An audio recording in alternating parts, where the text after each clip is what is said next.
So daghan kay nang gawas nga mga vlog nga kani nga presyo daw kay tag 5,000 to 10,000 piki man na. Dili man na tag 5,000. Okay. Common coins man ni. Kani mga coins ni kani. Wala pa kay ni siya value. Wala siya value. Kani siya kani food. Kani mga karabaw kani kani siya. So unless kung mga error coins lang siya, mahal na siya. Pero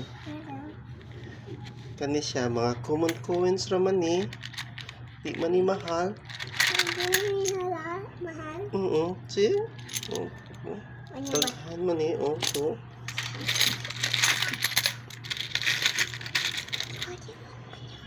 daghan pa kayo ni siya, daghan kini nga mga coins na pa dito uban nga tinaguan.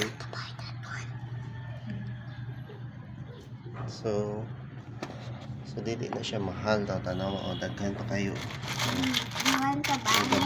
Vlog na sila. Mahal kayo daw pero but di ay dili tayo tinuod. Kay common coins mo. When you like it, you buy it. Pero kung ganahan na mo palit, palitan ninyo. Para madaghan ako kani kung tag 5,000 yan nakadako ano yung bayaran When you want to buy it, Sige na, okay na siya.